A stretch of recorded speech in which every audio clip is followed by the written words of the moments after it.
Yes.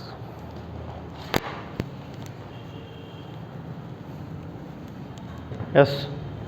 A very good morning, my dear student friends. Welcome to Sai Niketan Institution, Chamkandi and Mudor. So, as you are a SSLC student, so you are joining the best institution, that is Sai Niketan, one of the premier institution. So, before going to introduce our class, it is my pleasure to introduce the Sai Niketan institution in front of you. So myself, Professor Arun Giredi, I am going to take you the subject business study, one of the interesting subject business study ಅಂತ ನಾವು ಅಲ್ಲಿ ಕರಿತೀವಿ. So ನನ್ನ ಹೆಸರು ಅರುಣ್ ಗಿರೆಡ್ಡಿ ಅಂತ. ನಾನು ನಿಮಗೆ business study ಸಬ್ಜೆಕ್ಟನ್ನು teach ಮಾಡ್ತೀನಿ. ನೀವು ಒಂದು ಒಳ್ಳೆಯ ಇನ್ಸ್ಟಿಟ್ಯೂಷನನ್ನು ಆಯ್ಕೆ ಮಾಡ್ಕೊಂಡಿದ್ದೀರಿ, ಅದು Sai Niketan institution, one of the best premier institution. So ನಾವು ಇವತ್ತಿನ ಕ್ಲಾಸ್ನಲ್ಲಿ ಬಿಸ್ನೆಸ್ ಸ್ಟಡಿ ಸಬ್ಜೆಕ್ಟ್ ಬಗ್ಗೆ ನೋಡೋಣ. One of the important concept in your first PUC commerce subject. ನೀವು SSLC ಬ್ಯಾಕ್ಗ್ರೌಂಡಿಂದ ಬಂದಿರೋದ್ರಿಂದ so you might see in front of you various business activities. So ನೀವು ಸಾಕಷ್ಟು ಬಿಸ್ನೆಸ್ ಆ್ಯಕ್ಟಿವಿಟಿನ ನೋಡಿರ್ತೀರಿ ನಿಮ್ಮ ಸುತ್ತಮುತ್ತಲು. ಫಾರ್ ಎಕ್ಸಾಂಪಲ್, ಈಗ ನೀವು ಬಟ್ಟೆ ಅಂಗಡಿಗೆ ಹೋಗಿರ್ತೀರಿ, so that is a cloth business. Okay, so ನೀವು ಯಾವುದಾದ್ರು ಬ್ರ್ಯಾಂಡೆಡ್ ಬಟ್ಟೆ ತೊಗೋತೀರಿ, ಅದು ಬಿಸ್ನೆಸ್, ಅದು ಕೂಡ ಬಿಸ್ನೆಸ್. ಯಾವುದಂದ್ರೆ ಅದು ಕ್ಲಾತ್ ಬಿಸ್ನೆಸ್ ಅಂತ ಕರಿತೀವಿ ನಾವು. ಅಥವಾ ನೀವು ಶುಗರ್ ಫ್ಯಾಕ್ಟ್ರಿಗೆ ಹೋಗಿರ್ತೀರಿ, ಭೇಟಿ ಕೊಟ್ಟಿರ್ತೀರಿ, ಅದು ಶುಗರ್ ಇಂಡಸ್ಟ್ರಿ ಅಂತ ಕರಿತೀವಿ ನಾವು. ಸೊ ಅಥವಾ ನೀವು ಗೊಬ್ಬರ ಅಂಗಡಿಗೆ ಹೋಗಿರ್ತೀರಿ, ಸೊ ಅದು ಕೂಡ ಇಂಡಸ್ಟ್ರಿ. ಅದು ಬೇಡ ಅಂದರೆ ನೀವು ಹೋಟೆಲ್ಗೆ ಹೋಗಿ ಊಟ ಮಾಡ್ತೀರಿ, so that is also a business. Hotel is also a business. So ಇವು ನೀವು ಸುತ್ತಮುತ್ತಲು ಸಾಕಷ್ಟು ಇರ್ತಾವೆ, ನೀವು ನೋಡಿರ್ತೀರಿ, ಬಟ್ ಅದು ಏನು ಅಂತ ನಿಮಗೆ ಗೊತ್ತಿರೋಂಗಿಲ್ಲ, isn't it? So that is called as a business ಅಂತ. ಸೊ ನೀವು ಸುತ್ತಮುತ್ತಲು ಏನು ನೋಡ್ತಿರಲ್ಲ, ವೇರಿಯಸ್ ಬಿಸ್ನೆಸ್ ಆ್ಯಕ್ಟಿವಿಟಿ ಇರ್ತಾವೆ. ಸೊ ನಾವು will start the subject business study in brief. ಸ್ವಲ್ಪ ಬ್ರೀಫಾಗಿ ನೋಡೋಣ. ಬಿಸ್ನೆಸ್ ಸ್ಟಡಿ ಸಬ್ಜೆಕ್ಟ್ನಲ್ಲಿ ಎರಡು ವರ್ಡ್ ಅದಾವೆ, ಒಂದು ಬಿಸ್ನೆಸ್, ಇನ್ನೊಂದು ಸ್ಟಡೀಸ್. ಸೊ ವ್ಯವಹಾರ ಅಂತ ನಾವಲ್ಲಿ ಕರಿತೀವಿ. ಬಿಸ್ನೆಸ್ ಅಂದರೆ ಏನು? ವ್ಯವಹಾರ ಅಂತ. ಓಕೆ, ಸೊ ಈ ಬಿಸ್ನೆಸ್ಸನ್ನು ನಾವು ಏನಂತ ಕನ್ಸಿಡರ್ ಮಾಡ್ತೀವಿ ರೀ? ವ್ಯವಹಾರ ಅಂತ ಕನ್ಸಿಡರ್ ಮಾಡ್ತೀವಿ. ಸೊ ಈ ಬಿಸ್ನೆಸ್ ಅಂದರೆ ಏನು ಅಂತ ಗೊತ್ತಿರ್ಬೇಕು ನಾವು. That is very important. ವ್ಯವಹಾರ ಅಂದರೆ ಏನು ಅಂತ. Okay, business include the important economic activity ಅಂತ ನಾವಲ್ಲಿ ಕರಿತೀವಿ. ಬಿಸ್ನೆಸ್ ಒಳಗೆ ಏನಿರುತ್ತೆ ರೀ? ಎಕನಾಮಿಕ್ ಆ್ಯಕ್ಟಿವಿಟಿ ಅಂತ ನಾವಲ್ಲಿ ಕರಿತೀವಿ. ಆರ್ಥಿಕ ಚಟುವಟಿಕೆಯನ್ನು ಇದು ಒಳಗೊಂಡಿರುತ್ತದೆ. ಇಲ್ಲಿ ಕ್ವಶನ್ ಬಂತು, ಎಕನಾಮಿಕ್ ಆ್ಯಕ್ಟಿವಿಟಿ ಅಂದರೆ ಏನು ಅಂತ. Okay, so economic activity related to your production, ಉತ್ಪಾದನೆಗೆ ಸಂಬಂಧಪಟ್ಟಿರುತ್ತೆ, ಸೇಲ್ಸ್, ಮಾರಾಟಕ್ಕೆ ಸಂಬಂಧಪಟ್ಟಿರುತ್ತೆ. ಅಲ್ಟಿಮೇಟ್ಲಿ ಎಕನಾಮಿಕ್ ಆ್ಯಕ್ಟಿವಿಟಿ ಉದ್ದೇಶ ಏನು ಅಂದರೆ ಲಾಭ ಮಾಡ್ಕೊಳ್ಳೋದು. This is very important. ಇದನ್ನು ನಾವು ನೆನಪಿಟ್ಕೋಬೇಕು. Okay, so what is a business? Business is it is a activity. What activity or what purpose? To make the profit purpose. Okay, so ಯಾವುದೇ ವ್ಯವಹಾರ ಪ್ರಾರಂಭವಾಗುವುದಕ್ಕಿಂತ ಮುಂಚೆ ಅದರ ಹಿಂದೆ ಇರತಕ್ಕಂಥ ಪ್ರಮುಖ ಉದ್ದೇಶ ಏನು ಅಂದರೆ ಲಾಭವನ್ನು ಗಳಿಸೋದು ಅಂತ, ಪ್ರಾಫಿಟ್ ಮೇಕಿಂಗ್ ಅಂತ ನಾವಲ್ಲಿ ಕರಿತೀವಿ. ಸೊ ಅಂದರೆ what is the intention of a business? Profit making is the intention of every business. So ನೆನ್ಪಿಟ್ಕೋರಿ, ಯಾವುದೇ ಒಂದು ವ್ಯವಹಾರ ತೊಗೋಬೋದು ನೀವು, ಸುತ್ತಮುತ್ತಲಿನ ವ್ಯವಹಾರ. ಆ ವ್ಯವಹಾರವನ್ನು ಪ್ರಾರಂಭ ಮಾಡಬೇಕಾದ್ರೆ ಅದ್ರ ಹಿಂದಿರ್ತಕ್ಕಂಥ ಉದ್ದೇಶ ಯಾವುದಪ್ಪ ಅಂದ್ರೆ ಲಾಭವನ್ನು ಗಳಿಸೋದು, ಪ್ರಾಫಿಟ್ ಮೇಕಿಂಗ್. ನೋಡಿ, ಯಾವುದೇ ಬಿಸ್ನೆಸ್ ಲಾಸ್ ಮಾಡ್ಕೊಳ್ಳಿಕ್ಕೆ ಇಚ್ಛೆ ಪಡೋಂಗಿಲ್ಲ. So they don't want to in a loss. Okay, isn't it? Every firm intention is to make the profit. For that purpose they are doing very hard. Okay, so ಅವ್ರು ಚೆನ್ನಾಗಿ ಕೆಲಸ ಮಾಡ್ತಾರೆ. ಅದ್ರ ಹಿಂದೆ ಇರ್ತಕ್ಕಂಥ ಉದ್ದೇಶ ಏನಪ್ಪ ಅಂದ್ರೆ ಲಾಭವನ್ನು ಗಳಿಸೋದು ಅಂತ. ಈಗ ಹಾಗಾದರೆ ನಮ್ಮ ಇಂಪಾರ್ಟೆಂಟ್ ಟಾಪಿಕ್ ಬಗ್ಗೆ ಡಿಸ್ಕಸ್ ಮಾಡೋಣ. What is business? What a business organisation? What is a business organisation? ನೋಡಿರಿ ಏನೈತೆ ಕ್ವಶನ್. ನಮ್ಮ ಇವತ್ತಿನ ಇಂಪಾರ್ಟೆಂಟ್ ಟಾಪಿಕ್ ಯಾವುದು ಅಂದ್ರೆ ವಾಟ್ ಈಸ್ ಬಿಸ್ನೆಸ್ ಆರ್ಗನೈಜೇಷನ್? ವ್ಯಾವಹಾರಿಕ ಸಂಘಟನೆ ಅಂದರೆ ಏನು ಅಂತ. ಓಕೆ, ಸೊ ನೆನಪಿಟ್ಕೋಬೋದು ನೀವು, ವ್ಯಾವಹಾರಿಕ ಸಂಘಟನೆ, ವ್ಯಾವಹಾರಿಕ ಸಂಘಟನೆ, ಆರ್ಗನೈಜೇಷನ್. ಓಕೆ, ಸೊ ಆರ್ಗನೈಜೇಷನ್ ಅಂದರೆ ನೀವು ನೋಡಿರ್ತೀರಿ ಸಂಘಟನೆ ಅಂತ. ಈಗ ಆಟೋ ಯೂನಿಯನ್ ಮಾಡಿರ್ತಾರೆ ಆಟೋದವ್ರು, ಅದು ಕೂಡ ಆರ್ಗನೈಜೇಷನ್. ಅದು ಬೇಡ ಅಂದರೆ ABVP ಬಗ್ಗೆ ಕೇಳ್ತೀವಿ ನೀವು, student union, that is also organisation.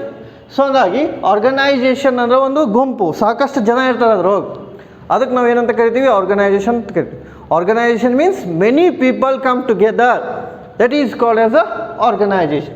Now the question is arise, what the people come, so the people come for the purpose of business activity. So ಆ ಜನ ಬರ್ತಕ್ಕಂಥ ಉದ್ದೇಶ ಏನಪ್ಪ ಅಂದರೆ ಅಲ್ಲಿ ವ್ಯವಹಾರವನ್ನು ಮಾಡುವುದು, ವ್ಯಾವಹಾರಿಕ ಸಂಘಟನೆ ಅಂತ ಕರಿತೀವಿ.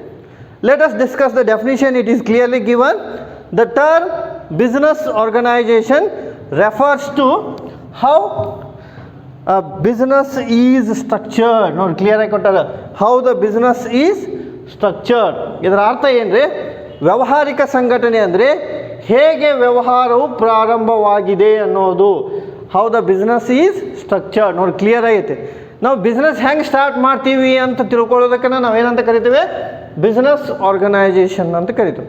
ನಾವು ಬಿಸ್ನೆಸ್ ಹೆಂಗೆ ಸ್ಟಾರ್ಟ್ ಮಾಡ್ತೀವಿ ಅಂದರೆ ಏನು? That is A question mark. Okay, now we are starting our business by taking the resource. ಸಂಪನ್ಮೂಲವನ್ನು ತೊಗೊಂಬರ್ತೀವಿ ನಾವು. ಬಿಸ್ನೆಸ್ ಸ್ಟಾರ್ಟ್ ಮಾಡಬೇಕಾದ್ರೆ ಏನು ಬೇಕ್ರಿ? ರಿಸೋರ್ಸ್ ಬೇಕು. ರಿಸೋರ್ಸ್ ಅಂದರೆ ಏನು? That is the next question. Resource ಅಂದರೆ ಇಟ್ ಈಸ್ ಅ ಕ್ಯಾಪಿಟಲ್, ಬಂಡವಾಳ. ಸೊ ರಿಸೋರ್ಸ್ ಅಂದರೆ ಏನು ರೀ? ಇಟ್ ಈಸ್ ಅ ಕ್ಯಾಪಿಟಲ್, ಬಂಡವಾಳ. Resource means it is a men ಅಂದರೆ ವ್ಯಕ್ತಿಗಳು ಅಥವಾ labour. Resource means it is a machine ಅಂದ್ರೆ ನಮ್ಗೆ ಮಷಿನ್ ಬೇಕು.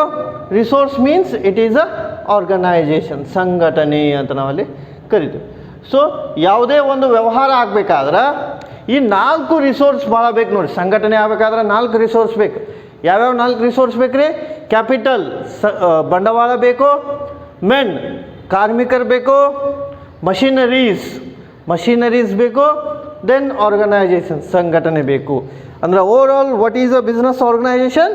Business organization means how the business is going to structure, how the business is going to start it. That is called as a business organization. ನೋಡಿ ಎಷ್ಟು clear ಆಗಿ ಕೊಟ್ಟಾರ ಅವರು. ವ್ಯಾವಹಾರಿಕ ಸಂಘಟನೆ ಅಂದರೆ ಹೇಗೆ ನಿಮ್ಮ ವ್ಯವಹಾರವು ರಚಿಸಲ್ಪಟ್ಟಿದೆ. ನೋಡಿ ಕ್ಲಿಯರ್ ಆಗಿ ಕೊಟ್ಟಾರೆ, ಹೇಗೆ ನಿಮ್ಮ ವ್ಯವಹಾರವು ರಚಿಸಲ್ಪಟ್ಟಿದೆ ಅಂದ್ರೆ ನಿಮ್ಮ ವ್ಯವಹಾರವನ್ನು ನೀವು ಮಾಡಬೇಕಾದ್ರೆ ಏನೇನು ಅದರಲ್ಲಿ ಇನ್ವಾಲ್ವ್ ಆಗಿರುತ್ತೆ ಅಂದಂಗೆ. ಓಕೆ, ನಿಮ್ಮ ವ್ಯವಹಾರ ಅದರಲ್ಲಿ ಇನ್ವಾಲ್ವ್ ಆಗಬೇಕಾದ್ರೆ ಏನೇನು ಬೇಕು ರೀ? ಕ್ಯಾಪಿಟಲ್ ಬೇಕು, ಬಂಡವಾಳ ಬೇಕು. ಆಮೇಲೆ ಮೆನ್, ಕಾರ್ಮಿಕರು ಬೇಕು. ಮಷಿನರೀಸ್ ಬೇಕು. ಆರ್ಗನೈಜೇಷನ್, ಉತ್ತಮವಾದಂಥ ಸಂಘಟನೆ ಬೇಕು. ಸೊ ಇವೆಲ್ಲ ಇದ್ದು ಅಂದ್ರೆ ಅದಕ್ಕೆ ನಾವೇನಂತ ಕರಿತೇವೆ? ಬಿಸ್ನೆಸ್ ಆರ್ಗನೈಜೇಷನ್, ವ್ಯಾವಹಾರಿಕ ಸಂಘಟನೆ ಅಂತ ನಾವಲ್ಲಿ ಕರಿತೀವಿ. ಸೊ ನೆನ್ಪಿಟ್ಕೋರಿ, business organisation means how your business is going to start it. That is considered as a business organization. ಹೇಗೆ ನಿಮ್ಮ ವ್ಯವಹಾರವು ಪ್ರಾರಂಭವಾಗುತ್ತದೆ ಅನ್ನೋದನ್ನು ತಿಳ್ಕೊಳ್ಳೋದಕ್ಕೆ ನಾವು ಬಿಸ್ನೆಸ್ ಆರ್ಗನೈಜೇಷನ್ ಅಂತ ಕರಿತೀವಿ. Let us discuss the another meaning of a business organization. Yes, business organization refers to commercial or industrial enterprise and people who constitute it ಅಂತ ನೋಡಿ ಕ್ಲಿಯರ್ ಆಗಿ ಕೊಟ್ಟಾರೆ ನೋಡಿ ಅವರು. ವಾಟ್ ಈಸ್ ಬಿಸ್ನೆಸ್ ಆರ್ಗನೈಜೇಷನ್ ಅಂತ? It is a commercial ಅಂದರೆ ಏನು ರೀ? ವಾಣಿಜ್ಯ ಅನ್ನಂಗೆ. ಓಕೆ, ಕಮರ್ಷಿಯಲ್ ಅಂದರೆ ಏನು ರೀ? ವಾಣಿಜ್ಯ. ನೆಕ್ಸ್ಟ್ ಇಂಡಸ್ಟ್ರಿಯಲ್, ಔದ್ಯೋಗಿಕ ಅಥವಾ ಉದ್ಯಮ ಅಂತ ಬರಿಬೋದು ನಾವು. ಓಕೆ, ಉದ್ಯಮ. ಓಕೆ, ಎಂಟರ್ಪ್ರೈಸ್, ವ್ಯವಹಾರ. ಓಕೆ, ಎಂಟರ್ಪ್ರೈಸ್ ಅಂದ್ರೆ ವ್ಯವಹಾರ. ಪೀಪಲ್, ವ್ಯಕ್ತಿಗಳು. Constitute, ಸ್ಥಾಪಿಸಲ್ಪಟ್ಟಿರುತ್ತಾರೆ.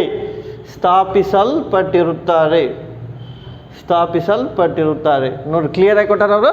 What is a business organisation means it is a commercial or a industrial enterprise which constitute the number of people ಅಂತ.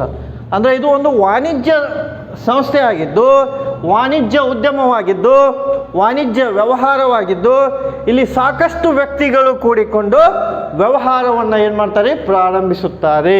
ಅಂದರೆ ಏನು ಹೇಳಕ್ಕೆ ಪ್ರಯತ್ನ ಪಟ್ಟಾರೆ ಎಲ್ಲರೂ? ಸಾಕಷ್ಟು ವ್ಯಕ್ತಿಗಳು ಕೂಡಿಕೊಂಡು ಒಂದು ವ್ಯವಹಾರವನ್ನು ಪ್ರಾರಂಭಿಸಿದರೆ. ಸೊ ಅದಕ್ಕೆ ನಾವೇನಂತ ಕರಿತೀವಿ? ಬಿಸ್ನೆಸ್ ಆರ್ಗನೈಜೇಷನ್, ವ್ಯಾವಹಾರಿಕ ಸಂಘಟನೆ ಅಂತ. ಸೊ ವ್ಯವಹಾರ ಪ್ರಾರಂಭ ಆಗಬೇಕಾದ್ರೆ ಅಲ್ಲಿ ವ್ಯಕ್ತಿಗಳು ಬೇಕು. ಆ ವ್ಯಕ್ತಿಗಳು ಕೂಡಿಕೊಂಡು ವ್ಯವಹಾರವನ್ನು ಪ್ರಾರಂಭಿಸಿದಾಗ ಅದಕ್ಕೆ ನಾವೇನಂತ ಕರಿತೀವಿ? ವ್ಯಾವಹಾರಿಕ ಸಂಘಟನೆ ಅಂತ ನಾವಲ್ಲಿ ಕರಿತೀವಿ. When we call it as a business organization, many people should come together. ನಾವು ಸಾಕಷ್ಟು ಜನ ಕೂಡಿಕೊಂಡು ಬರಬೇಕು. ಆ ವ್ಯಕ್ತಿಗಳು ಕೂಡಿದಾಗ ನಾವು ಏನಂತ ಕರಿತೀವಿ? ಅದಕ್ಕೆ ವ್ಯಾವಹಾರಿಕ ಸಂಘಟನೆ ಅಂತ ನಾವಲ್ಲಿ ಕರಿತೀವಿ. Let us discuss about the some types of a business organization which we seen nowadays. So ನೋಡಿ, ಈಗಿನ ದಿನಮಾನಗಳಲ್ಲಿ ನಾವು ಯಾವ ಯಾವ ವಿವಿಧ ಪ್ರಕಾರದ ಸಂಘಟನೆಗಳನ್ನು ನೋಡ್ತೀವಿ ಅನ್ನೋದನ್ನು ನೋಡೋಣ. There are different kinds of people, types of organization which we seen. Number 1, sole proprietorship, ಏಕ ವ್ಯಕ್ತಿ ವ್ಯವಹಾರ. ಏಕ ವ್ಯಕ್ತಿ ವ್ಯವಹಾರ ಅಂದರೆ ಒಬ್ಬನೇ ಮಾಲೀಕ ಇರ್ತಾನೆ, ಏಕ ವ್ಯಕ್ತಿ ವ್ಯವಹಾರ, sole proprietorship. Joint Hindu family, ಸಂಯುಕ್ತ ಹಿಂದೂ ವ್ಯವಹಾರ, ಸಂಯುಕ್ತ ಹಿಂದೂ ವ್ಯವಹಾರ, joint Hindu family. Partnership firm, ಪಾಲುದಾರಿಕೆ ಸಂಸ್ಥೆ, ಪಾಲುದಾರಿಕೆ ಸಂಸ್ಥೆ. ಸೊ ನೆನ್ಪಿಟ್ಕೋರಿ, ಭಾಳ ಈಸಿ ಇದೆ ಇದು. ಮೊದಲೇದು ಏಕ ವ್ಯಕ್ತಿ ಸಮೂಹ, ಏಕ ವ್ಯಕ್ತಿ ಕಂಪ್ನಿ. ಎರಡನೇದು ಸಂಯುಕ್ತ ಹಿಂದೂ ಕಂಪ್ನಿ. ಮೂರನೇದು ಪಾರ್ಟ್ನರ್ಶಿಪ್ ಫರ್ಮ್, ಪಾಲುದಾರಿಕೆ ಸಂಸ್ಥೆ. ನಾಲ್ಕನೇದು ಜಾಯಿಂಟ್ ಸ್ಟಾಕ್ ಕಂಪ್ನಿ, ಕೂಡು ಬಂಡವಾಳ ಸಂಸ್ಥೆ, ಕೂಡು ಬಂಡವಾಳ ಸಂಸ್ಥೆ, ಕೂಡು ಬಂಡವಾಳ ಸಂಸ್ಥೆ ಅಥವಾ ಸಂಯುಕ್ತ ಬಂಡವಾಳ ಸಂಸ್ಥೆ. ಇದ್ರೊಳಗೆ ಎರಡದವ, ಒಂದು ಪ್ರೈವೇಟ್ ಲಿಮಿಟೆಡ್, ಖಾಸಗಿ ನಿಯಮಿತ, ಖಾಸಗಿ ನಿಯಮಿತ, ಖಾಸಗಿ ನಿಯಮಿತ. ಎರಡನೇದು ಸಾರ್ವಜನಿಕ ನಿಯಮಿತ,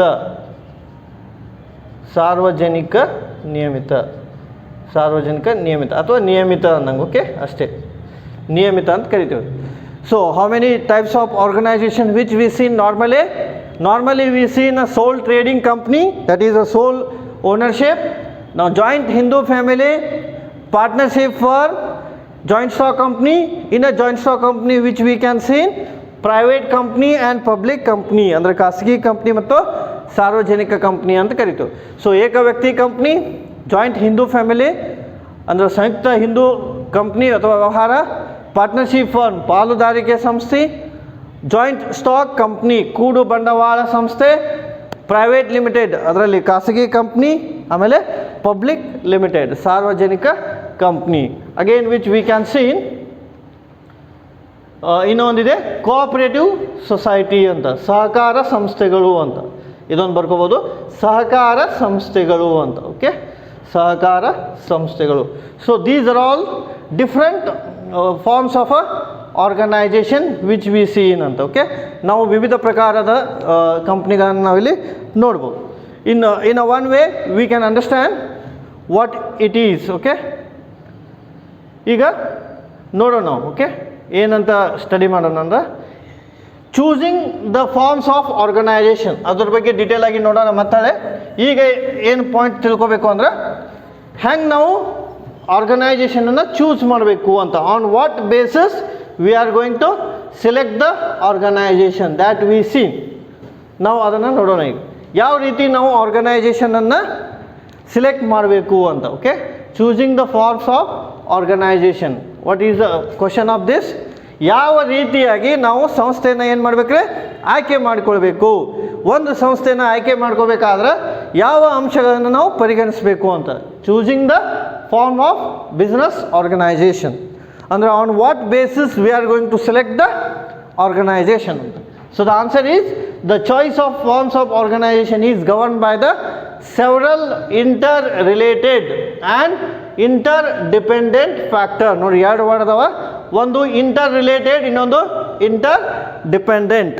ನಾವು what do we mean by interrelated? ಪರಸ್ಪರ ಸಂಬಂಧ ಹೊಂದಿದ ಅಂತ ಕರಿತೀವಿ ಕನ್ನಡದಾಗ. ಇದಕ್ಕೆ ಪರಸ್ಪರ ಸಂಬಂಧ ಹೊಂದಿದ ಅಂಶಗಳು, ಪರಸ್ಪರ ಸಂಬಂಧ ಹೊಂದಿದ ಅಂಶಗಳು. ಆಮೇಲೆ ಪರಸ್ಪರ ಅವಲಂಬಿತ ಅಂಶಗಳು, ಪರಸ್ಪರ ಅವಲಂಬಿತ ಅಂಶಗಳು. ನೋಡಿ, ಇದು ಭಾಳ ಇಂಪಾರ್ಟೆಂಟ್ ವರ್ಡ್. ಎರಡದವ. ನಾವು ಬಿಸ್ನೆಸ್ಸನ್ನು ಸೆಲೆಕ್ಟ್ ಮಾಡಬೇಕಾದ್ರೆ ಎರಡು ಪಾಯಿಂಟ್ ಅದರಲ್ಲಿ ಕನ್ಸಿಡರ್ ಮಾಡಬೇಕು ಅಂತ ಹೇಳ್ತಾರೆ. What are those 2 points? The factor should be inter related and the factor should be inter dependent. ಅಂದರೆ ಒಂದು ವ್ಯವಹಾರ ನಾವು ಪ್ರಾರಂಭ ಮಾಡಬೇಕಾದ್ರೆ ಅಲ್ಲಿ ಸಾಕಷ್ಟು ಅಂಶಗಳು ಒಂದಕ್ಕೊಂದು ಪೂರಕವಾಗಿರಬೇಕು, ಅಂದರೆ ಒಂದಕ್ಕೊಂದು ಸಂಬಂಧಪಟ್ಟಿರಬೇಕು ಅಂತ. ಈಗ ಫಾರ್ ಎಕ್ಸಾಂಪಲ್, ನೀವು ಒಂದು ಮನೆ ಕಟ್ಟಬೇಕು, that is a business organisation. ಅಂದರೆ ಆ ಮನೆ ನೀವು ಕಟ್ಟಬೇಕಂದ್ರೆ ಏನೇನು ಬೇಕು, that is inter relative aspects. ಏನು? ಈಗ ಸಿಮೆಂಟ್ ಬೇಕು, ಇಟ್ಟಿಗೆ ಬೇಕು, ವಾಟರ್ ಬೇಕು, ಆಮೇಲೆ ಕಬ್ಬಿಣ ಬೇಕು, ಅಲ್ಯೂಮಿನಿಯಂ ಬೇಕು, ಈ ರೀತಿ ಕಾಪರ್, ಪ್ರತಿಯೊಂದು ಅಂಶಗಳು ಬೇಕಲ್ಲಿ. ಟೈಲ್ಸ್ ಬೇಕು. ಸೊ ಅದಕ್ಕೆ ಏನಂತ ಕರಿತೀವಿ ನಾವು ಇಂಟರ್ ರಿಲೇಟೆಡ್ ಅಂತ, ಪರಸ್ಪರ ಸಂಬಂಧ ಹೊಂದಿದ ಅಂತ. ಸೊ ನಾವು ಒಂದು ಬಿಸ್ನೆಸ್ಸನ್ನು ಸಿಲೆಕ್ಟ್ ಮಾಡಬೇಕಾದ್ರೆ ಅಲ್ಲಿ ಫ್ಯಾಕ್ಟರ್ಸ್ ಏನಾಗಿರ್ಬೇಕ್ರಿ, ಒಂದಕ್ಕೊಂದು ಏನಿರ್ಬೇಕ್ರಿ, ಸಂಬಂಧಪಟ್ಟಿರಬೇಕು, ಇಂಟರ್ ರಿಲೇಟೆಡ್ ಇರಬೇಕು. ಆಮೇಲೆ ಇನ್ನೊಂದು ಇಂಟರ್ ಡಿಪೆಂಡೆಂಟ್, ಸಂಬಂಧ ಹೊಂದಿರಬೇಕು, ಒಂದಕ್ಕೊಂದು ಪೂರಕವಾಗಿ ಕೆಲಸ ಮಾಡಬೇಕು. ಆಮೇಲೆ ಮತ್ತು ಯಾವ ಬೇಸಿಸ್ ಮೇಲೆ ನಾವು ಸೆಲೆಕ್ಟ್ ಮಾಡ್ತೀವಿ ಅಂದ್ರೆ the nature of business is most important factor. ನಾವು ಯಾವ ವ್ಯವಹಾರ ಮಾಡ್ತೀವಿ ಅನ್ನೋದು ಭಾಳ ಮುಖ್ಯ. The nature of business is very important. ಯಾಕಂದರೆ ನಾವು ಯಾವ ಬಿಸ್ನೆಸ್ ಮಾಡ್ತೀವಿ ಅನ್ನೋದ್ರ ಆಧಾರದ ಮೇಲೆ ನಮ್ಮದು ಸಕ್ಸಸ್ ಅಥವಾ ಫೇಲ್ಯೂರ್ ಡಿಪೆಂಡ್ ಇರುತ್ತೆ, ಇಸಂಟ್ ಇಟ್? ಈಗ ನಾವು ಕಸ್ಟಮರ್ಗೆ ಉಪಯೋಗ ಆಗುವಂತಹ ಬಿಸ್ನೆಸ್ಸನ್ನು ನಾವು ಸ್ಟಾರ್ಟ್ ಮಾಡಬೇಕು. ಲೈಕ್ ಬಟ್ಟೆ ಅಂಗಡಿ, hotel, these are all useful business. So ಅದು ಜಾಸ್ತಿ ಸೇಲ್ ಆಗೇ ಆಗುತ್ತೆ. ಓಕೆ, ಕೆಲವೊಂದಿಷ್ಟು ಡ್ರಗ್ಗಿಸ್ಟ್, ಕೆಮಿಸ್ಟ್, ಸೊ ಅವೆಲ್ಲ ಏನಾಗಲಿ ನಮಗೆ ಉಪಯೋಗ ಆಗಂಗಿಲ್ಲ. ಕೆಲವೊಂದಿಷ್ಟು ಉಪಯೋಗ ಆಗುವಂಥ ಬಿಸ್ನೆಸ್ಸನ್ನು ನಾವು ಸ್ಟಾರ್ಟ್ ಮಾಡಬೇಕು ಅಂತ ಹೇಳಿ. ಆಮೇಲೆ ಸ್ಕೇಲ್ ಆಫ್ ಆಪರೇಷನ್ ಅಂದರೆ ನಮ್ಮದು ವ್ಯವಹಾರ ಯಾವ ಮಟ್ಟಕ್ಕಿದೆ, whether our business is large size, whether our business is medium size or small size, whether our business is national or international ಅಂತ. ಸೊ ಇದು ಕೂಡ ಇಂಪಾರ್ಟೆಂಟ್. ಅಂದರೆ ನಾವು ಒಂದು ಬಿಸ್ನೆಸ್ಸನ್ನು ಸ್ಟಾರ್ಟ್ ಮಾಡೋಕ್ಕಿಂತ ಮುಂಚೆ ನಾವು ಏನು ಥಿಂಕ್ ಮಾಡಬೇಕು ಅಂದರೆ ನಮ್ಮ ಬಿಸ್ನೆಸ್ ಎಷ್ಟರ ಮಟ್ಟಿಗೆ ಇದೆ, whether our business is large size ಅಂದರೆ ಹ್ಯೂಜ್ ಪ್ರಮಾಣದಲ್ಲಿದೆಯೋ, ಅಥವಾ whether our business is very small ಅಂದರೆ ಒಂದೇ ಸಿಟಿಗೆ ಕವರ್ ಆಗುವಂಗಿದೆಯೋ, whether our business is throughout India or throughout the world. So ನೋಡಿ, ಜಗತ್ತಿನೆಲ್ಲೆಡೆ ಇದೆಯೋ ಅಥವಾ ಭಾರತದಲ್ಲಿ ಅಷ್ಟೇ ಇದೆಯೋ ಅನ್ನೋದನ್ನು ನಾವು ತಿಳ್ಕೊಬೇಕು. ಸೊ ಅದು ಬಹಳ ಮುಖ್ಯ ಆಗುತ್ತೆ ಒಂದು ಬಿಸ್ನೆಸ್ಸನ್ನು ಸ್ಟಾರ್ಟ್ ಮಾಡಬೇಕಾದ್ರೆ. ಸೊ ಹೆಂಗೆ ನೆನಪಿಟ್ಕೋಬೇಕ್ರಿ, ಒಂದು ಬಿಸ್ನೆಸ್ ಸ್ಟಾರ್ಟ್ ಮಾಡಬೇಕಾದ್ರೆ ಏನೇನು ಬೇಕು, ಒಂದು ಇಂಟರ್ ಡಿಪೆಂಡೆಂಟ್ ಇಂಡಿಪೆಂಡೆಂಟ್ ಫ್ಯಾಕ್ಟ್ರಿ ಇರಬೇಕು, ಅಂದರೆ ಪರಸ್ಪರ ಸಂಬಂಧ ಹೊಂದಿದ ಅವಲಂಬಿತವಾದ ಅಂಶಗಳಿರಬೇಕು. ಎರಡನೇದು ನೇಚರ್ ಆಫ್ ಬಿಸ್ನೆಸ್ ಇರಬೇಕು, ನಮ್ಮ ವ್ಯವಹಾರದ ಸ್ವಭಾವ ಇರಬೇಕು. ಆಮೇಲೆ ಮೂರನೇದು our business should be either large size or a small size or a national or a international. So ನಮ್ಮ ವ್ಯವಹಾರ ದೇಶೀಯ ಆಗಿರ್ಬೋದು, ವಿದೇಶಿ ಆಗಿರ್ಬೋದು, ಸಣ್ಣ ಪ್ರಮಾಣದಲ್ಲಿ ಇರಬಹುದು, ಬೃಹತ್ ಪ್ರಮಾಣದಲ್ಲಿರ್ಬೋದು, ಈ ರೀತಿ ನಮ್ಮ ವ್ಯವಹಾರ ಇರಬಹುದು ಅಂತ ನಾವಲ್ಲಿ ಹೇಳ್ತೀವಿ. ಸೊ ಇದು choice of forms of organization. ನಾವು ಒಂದು ವ್ಯವಹಾರವನ್ನು ಪ್ರಾರಂಭ ಮಾಡಬೇಕಾದ್ರೆ ಅಂಶಗಳು ಇನ್ನೊಂದು 2-3 ಅದಾವ ನೋಡಿರಿ. Degree of control desired by the owners ಅಂದರೆ ಮಾಲೀಕರಿಂದ ನಿಯಂತ್ರಣಕ್ಕೆ ಒಳಪಡುತ್ತಾ, ಅಂದರೆ ನಮ್ಮ ವ್ಯವಹಾರವನ್ನು ಯಾರು ಕಂಟ್ರೋಲ್ ಮಾಡ್ತಾರೆ ಅನ್ನೋದು ಕೂಡ ಭಾಳ ಇಂಪಾರ್ಟೆಂಟ್. ಸೊ ನೋಡಿ, who is going to control our business ಅನ್ನು. So sometimes many people is controlling our business. Share ತೊಗೊಂಡಿರ್ತಾರೆ ನಮ್ಮ ಕಂಪ್ನಿ ಒಳಗೆ, ಶೇರ್ ಹೋಲ್ಡರ್ ಅಂತ ಕರಿತೀವಿ. ಸೊ ಅವರು ಕೂಡ ನಮ್ಮ ಕಂಟ್ರೋಲ್ ಆರ್ಗನೈಜೇಷನ್ ಕಂಟ್ರೋಲ್ ಬರ್ತಾರೆ. ಪ್ರೊಪ್ರೈಟರ್ ಮಾಲೀಕರು ಒಬ್ಬರೇ ಇರ್ತಾರೆ, ಅವರು ಕೂಡ ಬರ್ತಾರೆ. ಆಮೇಲೆ ನಾವು ಒಂದು ಬಿಸ್ನೆಸ್ ಸೆಲೆಕ್ಟ್ ಮಾಡ್ಬೇಕಾದ್ರೆ ಮತ್ತೇನು ಬೇಕು ಅಂದರೆ ಅಮೌಂಟ್ ಆಫ್ ಕ್ಯಾಪಿಟಲ್ ರಿಕ್ವೈರ್ಡ್, ಎಷ್ಟು ಬಂಡವಾಳ ಬೇಕು ಒಂದು ಬಿಸ್ನೆಸ್ಸನ್ನು ನಡೆಸಬೇಕಾದ್ರೆ, that is very important. Amount of capital required. For example, ಈಗ ನೀವು ಮನೆಯಾಗ ಉಪ್ಪಿನಕಾಯಿ ಉದ್ದಿಮೆ ತೆಗೆದ್ರಂತ, ಉಪ್ಪಿನಕಾಯಿ ಹಪ್ಪಳ. ಸೊ ಉಪ್ಪಿನಕಾಯಿ ಹಪ್ಪಳ ತೆಗಿಬೇಕಂದ್ರೆ hardly 1 lakh is needed. So 1 lakh ಬೇಕಾಗತ್ತೆ ನಿಮ್ಗೆ. ಅದೇ ನೀವು ಒಂದು ಶುಗರ್ ಫ್ಯಾಕ್ಟ್ರಿ ಕಟ್ಟಬೇಕಾದ್ರೆ 100 crore ಬೇಕು. ನೋಡಿ ಎಷ್ಟು ಡಿಫ್ರೆನ್ಸ್ ಐತಿ. ಒಂದು ಉಪ್ಪಿನಕಾಯಿ ಇಂಡಸ್ಟ್ರಿಗೆ 1 ಲಕ್ಷ ಸ್ಮಾಲ್ ಅಮೌಂಟ್ ಮುಖಾಂತರ ಸ್ಟಾರ್ಟ್ ಮಾಡ್ಬೋದು. ಅದೇ ನೀವು ಒಂದು ಶುಗರ್ ಫ್ಯಾಕ್ಟ್ರಿ ಕಟ್ಟಬೇಕಾದ್ರೆ ಮಿನಿಮಮ್ 100 crore rupees ಅಂದಾಜು ಬೇಕಾಗತ್ತೆ ನಿಮಗೆ. ಸೊ ಅದಕ್ಕೆ ಏನಂತ ಕರಿತೀವಿ ನಾವು, ಅಮೌಂಟ್ ಆಫ್ ಕ್ಯಾಪಿಟಲ್ ರಿಕ್ವೈರ್ಡ್ ಅಂತ. ಸೊ ಎಷ್ಟು ಬಂಡವಾಳ ಬೇಕು ಅನ್ನೋದ್ರ ಆಧಾರದ ಮೇಲೆ ನಿಮ್ಮ ಬಿಸ್ನೆಸ್ ಡಿಸೈಡ್ ಆಗುತ್ತೆ ಅಂತ ನಾವಲ್ಲಿ ಹೇಳ್ಬೋದು. ಆಮೇಲೆ ಎಷ್ಟು ರಿಸ್ಕ್ ಇರುತ್ತೆ, ಲಯಬಿಲಿಟಿ ಇರುತ್ತೆ ನಿಮ್ಮ ಬಿಸ್ನೆಸ್ನಲ್ಲಿ ಅನ್ನೋದು ಕೂಡ ಭಾಳ important. How much risk is involve in your business, that is also important. So ನೀವು ಒಂದು ವ್ಯವಹಾರ ಮಾಡಾಕ್ತೀರಿ ಅಂದರೆ ಕೇವಲ ಲಾಭ ಅಷ್ಟೇ ಆಗುತ್ತೆ ಅಂತಲ್ಲ, ನಷ್ಟವೂ ಆಗುತ್ತೆ. ಅದೇ ರೀತಿ ಅಪಾಯ ಕೂಡ ಬರುತ್ತೆ. ಅಪಾಯ ಅಂದರೆ ಏನು, ಈಗ ನೀವು ಒಂದು ಬಿಸ್ನೆಸ್ ಮಾಡಾಕ್ತೀರಿ ಅಂದರೆ ನೀವು ಗೌರ್ಮೆಂಟಿಗೆ ಟ್ಯಾಕ್ಸ್ ತುಂಬಬೇಕು, that is your first point. ಆಮೇಲೆ ನೀವು ಬಿಸ್ನೆಸ್ ಮಾಡತ್ತೀರಿ ಅಂದರೆ ನಿಮ್ಮ ಶೇರ್ ಹೋಲ್ಡರ್ಗೆ ಡಿವಿಡೆಂಡ್ ಕೊಡಬೇಕು, ಅದು ಕೂಡ ಇಂಪಾರ್ಟೆಂಟ್. ಸೊ ಹಂಗಾಗಿ many risk is involve. Risk ಅಂದರೆ ಏನು ರೀ, ಕೆಲವೊಂದು ಸಲ ನಿಮ್ಮ ಬಿಸ್ನೆಸ್ ಸಮುದ್ರ ದಂಡಿ ಒಳಗೆ ಇರ್ತೈತಿ, ಸುನಾಮಿ ಬಂತಂದ್ರೆ ನಿಮ್ಮ ಬಿಸ್ನೆಸ್ ಲಾಸ್ ಆಗುತ್ತೆ, ರಿಸ್ಕ್, ಅದು ಕೂಡ ರಿಸ್ಕ್. ಸೊ ಈ ರಿಸ್ಕನ್ನು ಕೂಡ ಕನ್ಸಿಡರ್ ಮಾಡಬೇಕು ಬಿಸ್ನೆಸ್ ಒಳಗೆ.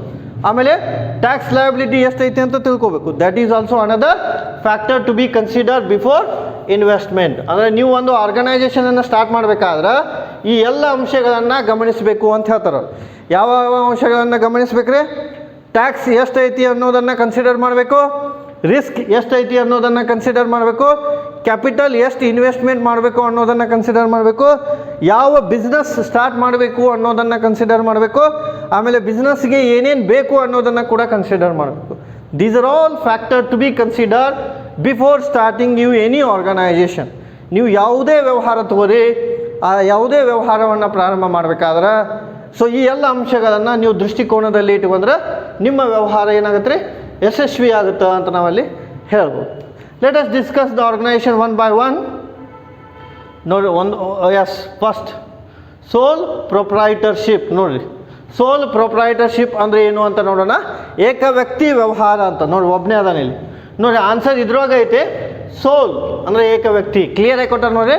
When the ownership and the management of a business are control of only one individual, the form of business is called as sole proprietorship. ನೋಡಿ clear ಆಗಿ ಕೊಟ್ಟಾರ ಅವರು.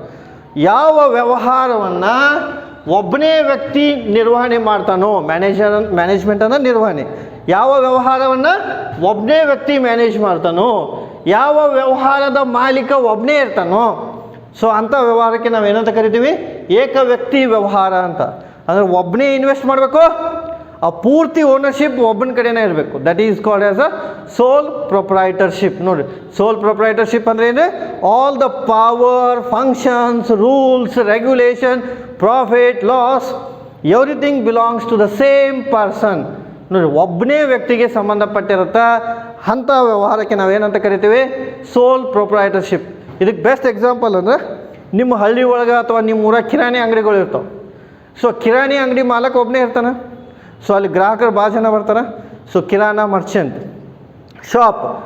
ಶಾಪ್ ಇರ್ತಾವೆ. ಓಕೆ, ಸೊ ಎಲ್ಲ ಏನು ರೀ ಎಕ್ಸಾಂಪಲ್ ಆಫ್ ಸೋಲ್ ಟ್ರೇಡಿಂಗ್, ಏಕ ವ್ಯಕ್ತಿ ವ್ಯವಹಾರಗಳು ಅಂತ. ಸೊ ಕಿರಾಣಿ ಈಸ್ ದ ಬೆಸ್ಟ್ ಎಕ್ಸಾಂಪಲ್. ಅಥವಾ ಬಟ್ಟೆ ಅಂಗಡಿ ಇರ್ತಾವೆ, ಬಟ್ಟೆ ಅಂಗಡಿ ಮಾಲಕರು ಒಬ್ಬರೇ ಇರ್ತಾರೆ. ಅಥವಾ ಹೋಟೆಲ್ ಮಾಲಕರು ಕೂಡ ಒಬ್ಬರೇ ಇರ್ತಾರೆ. ಸೊ ಇದು ಏನಾಗ್ತೈತೆ ರೀ, ಸೋಲ್ ಟ್ರೇಡಿಂಗ್ ಆಗುತ್ತೆ. ಸೋಲ್ ಟ್ರೇಡಿಂಗ್ ಅಂದ್ರೆ ಒಬ್ಬನೇ ವ್ಯವಹಾರ ಮಾಡಬೇಕು, ಕಂಪ್ಲೀಟಾಗಿ ಓನರ್ಶಿಪ್. ನೋಡಿ ಮಾಲೀಕತ್ವ ಒಬ್ಬನ ಹತ್ರ ಇರುತ್ತೆ, ಕಂಪ್ಲೀಟಾಗಿ ಮ್ಯಾನೇಜ್ಮೆಂಟ್ ಕೂಡ ಒಬ್ಬನ ಹತ್ರ ಇರುತ್ತೆ. ಸೊ ಅಂತಹ ವ್ಯವಹಾರಕ್ಕೆ ನಾವು ಏನಂತ ಕರಿತೀವಿ, ಸೋಲ್ ಟ್ರೇಡಿಂಗ್ ಅಂತ ಕರಿತೀವಿ, ಏಕ ವ್ಯಕ್ತಿ ವ್ಯವಹಾರ ಅಂತ. ಸೊ ಅಂದ್ರೆ ಆನ್ಸರ್ ಏನು ಹೇಳ್ಬೇಕು ನಂಗೆ, what is the sole trading? The ownership and the management is made by only single person, that is it is consider as a sole proprietorship. ಅಂದ್ರೆ ವ್ಯವಹಾರವು, ಮಾಲೀಕತ್ವವು ಒಬ್ಬನೇ ವ್ಯಕ್ತಿಯಿಂದ ನಿರ್ವಹಿಸಲ್ಪಟ್ಟರೆ, ಒಬ್ಬನೇ ವ್ಯಕ್ತಿಯು ಜವಾಬ್ದಾರನಾಗಿದ್ದರೆ ಅಂಥ ವ್ಯವಹಾರಕ್ಕೆ ನಾವು ಏನಂತ ಕರಿತೀವಿ, ಏಕ ವ್ಯಕ್ತಿ ವ್ಯವಹಾರ ಅಂತ ನಾವಲ್ಲಿ ಕನ್ಸಿಡರ್ ಮಾಡ್ತೀವಿ. ಸೊ ಏಕ ವ್ಯಕ್ತಿ ವ್ಯವಹಾರ ಅಂತ ಕರಿಬೇಕಾದ್ರೆ all the powers, functions, ownership is to be controlled by only single person ಅಂತ. Let us discuss about its features. ಇದರ ಲಕ್ಷಣಗಳೇನು ಅನ್ನೋದನ್ನು ನೋಡೋಣ. ಕ್ಲಿಯರ್ ಆಗಿ ಕೊಟ್ಟಾರೆ ನೋಡ್ರಿ. It is owned by one person. ಇದರ ಅರ್ಥ ಏನ್ರಿ, ಇದರ ಮಾಲೀಕತ್ವವನ್ನು ಒಬ್ಬನೇ ವ್ಯಕ್ತಿ ಹೊಂದಿರ್ತಾನೆ. ಮಾಲೀಕತ್ವವನ್ನು ಒಬ್ಬನೇ ವ್ಯಕ್ತಿ ಹೊಂದಿರ್ತಾನೆ, ಒನ್ ಪರ್ಸನ್. ಕ್ಲಿಯರ್ ಆಗಿ ನೆನಪಿಟ್ಕೊಬೋದು, ಈಸಿ ಐತಿದು. Owned by only one person. Second one, it is a simple and inexpensive. ಸಾಧಾರಣವಾಗಿದೆ ಹಾಗೂ ವೆಚ್ಚರಹಿತವಾಗಿದೆ. ಕಡಿಮೆ ಖರ್ಚು ಇದೆ ಅಂತ, ಅಥವಾ ಕಡಿಮೆ ವೆಚ್ಚ ಇದೆ ಅಂತ, ಎಕ್ಸ್ಪೆನ್ಸಿವ್ ಅಲ್ಲ ಅಂತ. ಒಬ್ಬನೇ ಇರೋದ್ರಿಂದ ಖರ್ಚು ಕೂಡ ಆಗಂಗಿಲ್ಲ, ಒಬ್ಬನೇ ಇರೋದ್ರಿಂದ ಇದು ಭಾಳ ಸಿಂಪಲ್. ಸೊ ಹಂಗಾಗಿ ಹೆಂಗೆ ನೆನ್ಪಿಟ್ಕೋಬೇಕ್ರಿ, it is a very simple and not a expensive. ನೆನ್ಪಿಟ್ಕೋರಿ, ಇದು ಬಹಳನೇ ಸುಲಭವಾದ ವ್ಯವಹಾರ, ಅದೇ ರೀತಿ ವೆಚ್ಚ ಕೂಡ ಬಹಳನೇ ಕಡಿಮೆ ಇರುತ್ತೆ. ಅಂಥ ವ್ಯವಹಾರಕ್ಕೆ ನಾವು ಏನಂತ ಕರಿತೀವಿ, it is a simple and inexpensive ಅಂತ ನಾವಲ್ಲಿ ಕರಿಬೋದು. Here the owner makes a decision. This is a very important. ಇಲ್ಲಿ ಎಲ್ಲ ನಿರ್ಧಾರವನ್ನು ಮಾಲೀಕನೇ ತೆಗೆದುಕೊಳ್ತಾನೆ.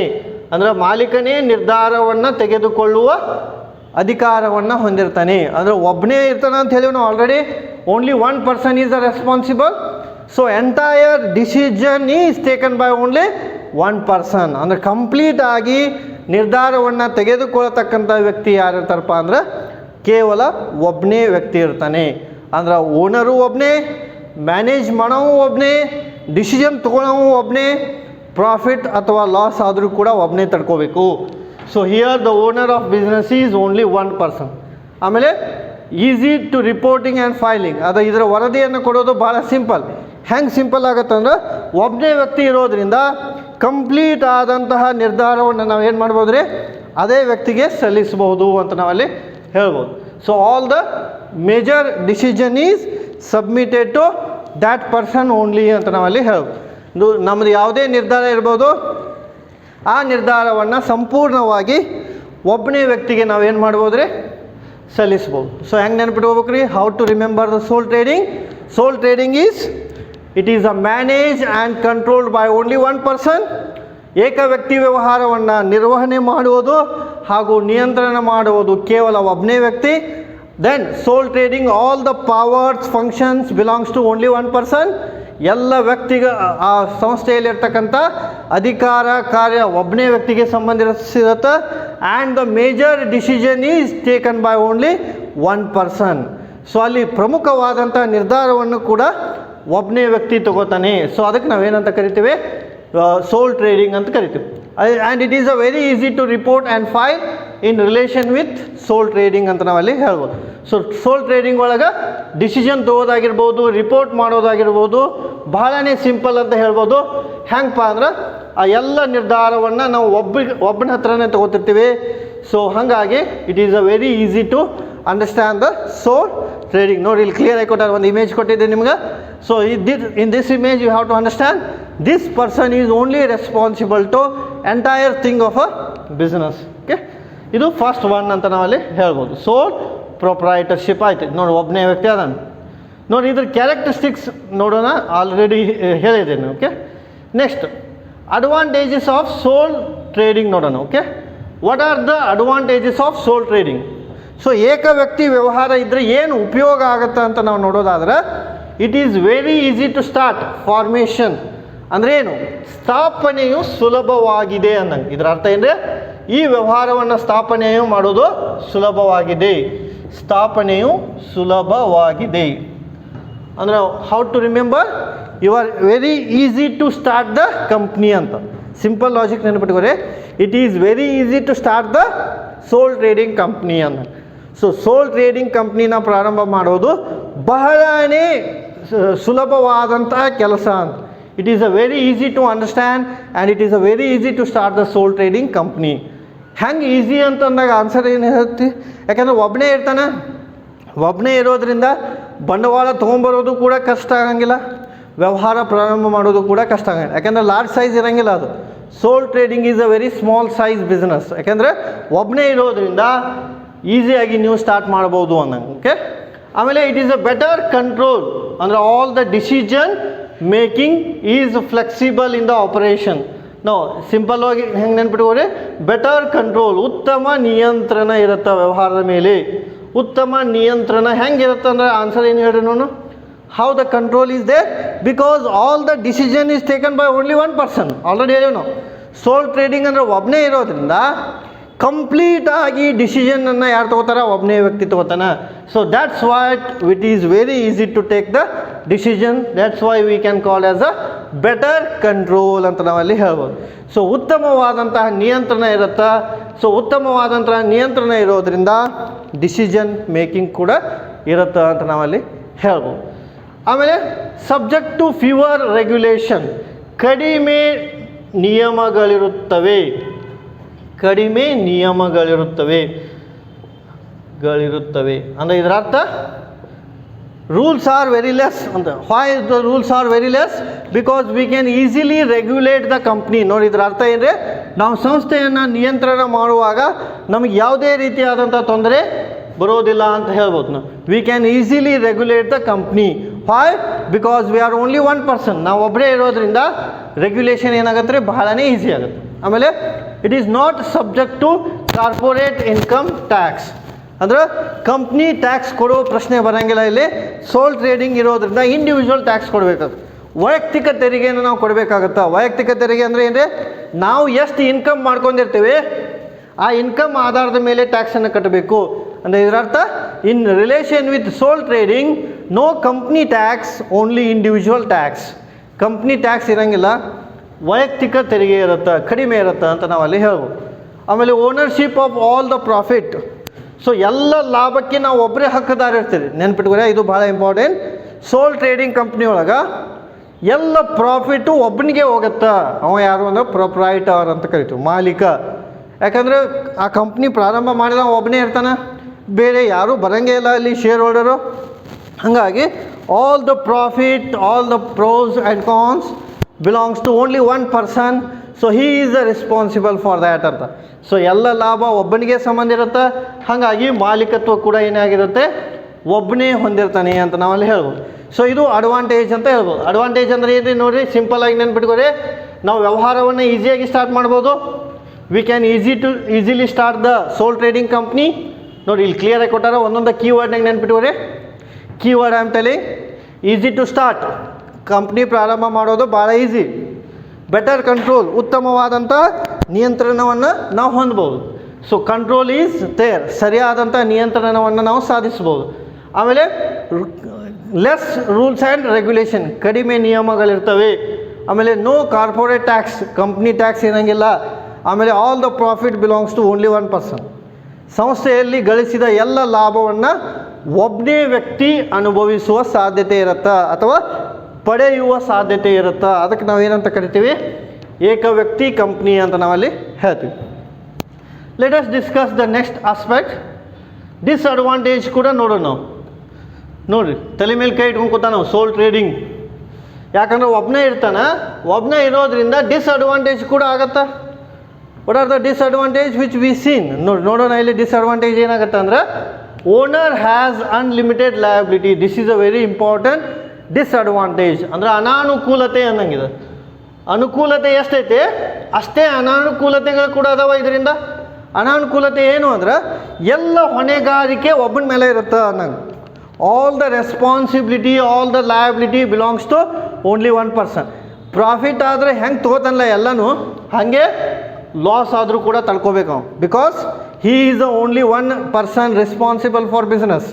ಈಗ ಲಾಭ ಆದರೆ ಹೆಂಗೆ ತೊಗೋತಾನಲ್ಲ, ಅದೇ ರೀತಿಯಾಗಿ ನಷ್ಟ ಆದರೂ ಕೂಡ ಅವ ತೆಗೆದುಕೊಳ್ಳಿಕ್ಕೆ ರೆಡಿ ಇರಬೇಕು. He is a responsible to take the loss as well. So ನೆನಪಿಟ್ಕೊರಿ, ಪ್ರಾಫಿಟ್ ಹೆಂಗೆ ತೊಗೋತಾನ ಹಾಗೆ ಲಾಸ್ ಕೂಡ ತೊಗೊಳಕ್ಕೆ ಅವ ರೆಡಿ ಇರಬೇಕು.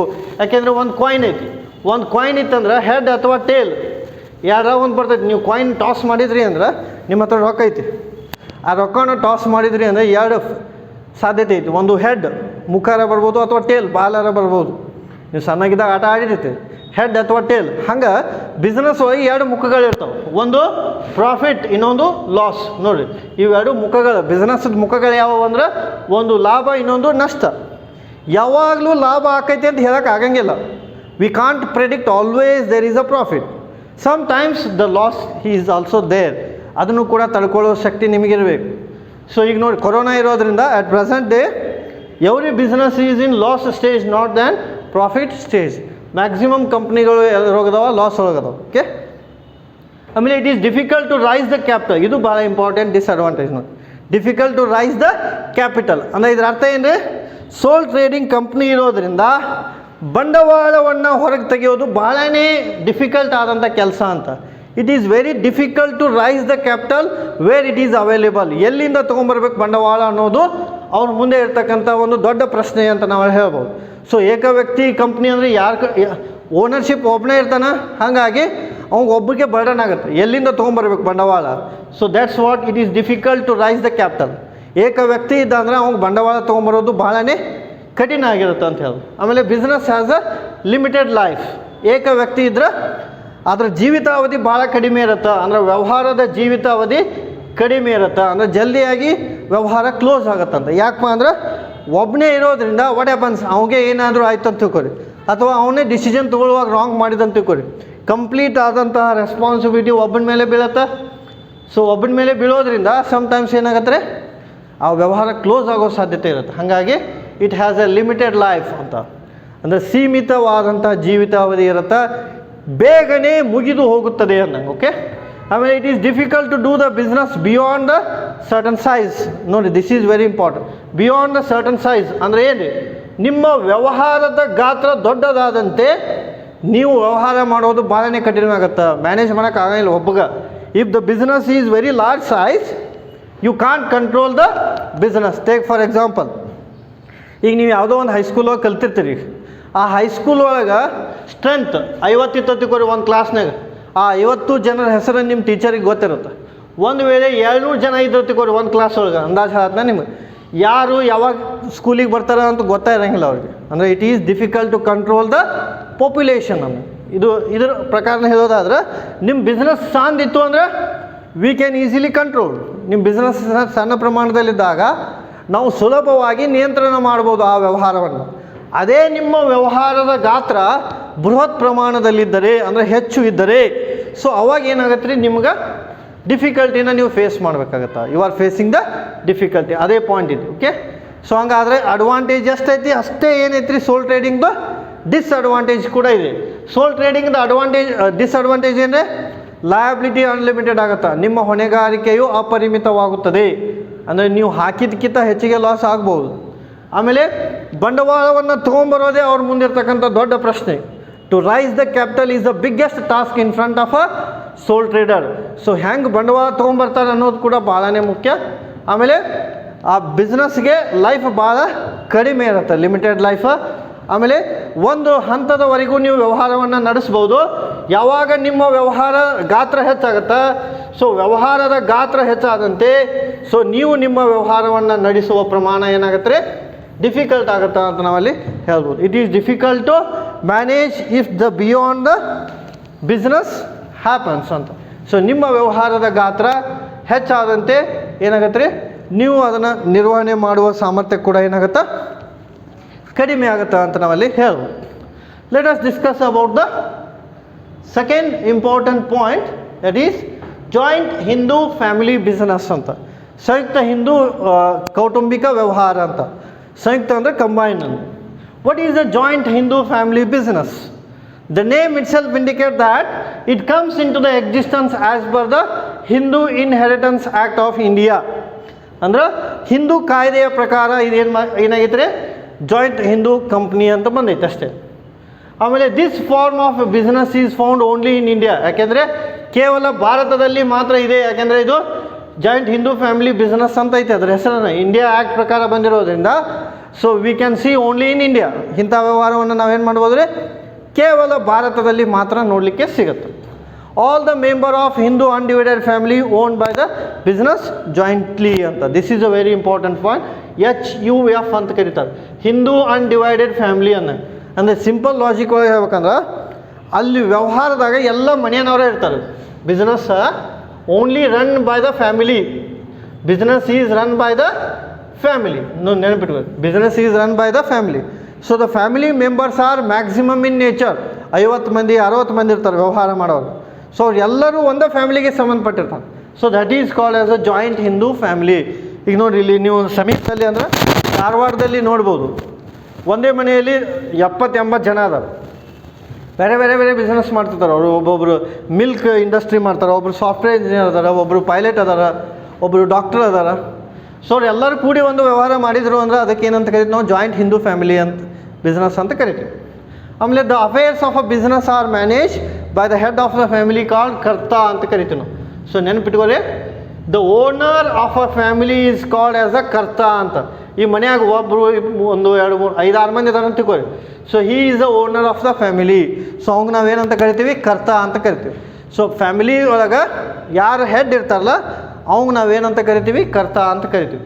He is the owner of a business. He is called as a karta ಅಂತ ಕರಿತೀವಿ. Earning person. ಕರ್ತಾ ಅಂದರೆ ಏನ್ರಿ, ಯಾವ ವ್ಯಕ್ತಿ ಮುಖ್ಯವಾಗಿರ್ತಾನೆ, ನಿರ್ಧಾರವನ್ನು ತೆಗೆದುಕೊಳ್ಳುವ, ಯಾವ ವ್ಯಕ್ತಿ ವ್ಯವಹಾರವನ್ನು ಮಾಡಲಿಕ್ಕೆ ಯೋಗ್ಯ ಇರ್ತಾನೆ ಅವಾಗ ನಾವು ಕರ್ತಾ ಅಂತ ಕರಿತೀವಿ. ಫ್ಯಾಮಿಲಿ ಹೆಡ್ ಅನ್ನಂಗೆ. ಇದರ ಸಿಂಪಲ್ ಆಗಿ ಹೇಳ್ಬೇಕಂದ್ರೆ ಕರ್ತಾ ಮೀನ್ಸ್ ಯುವರ್ ಫ್ಯಾಮಿಲಿ ಹೆಡ್.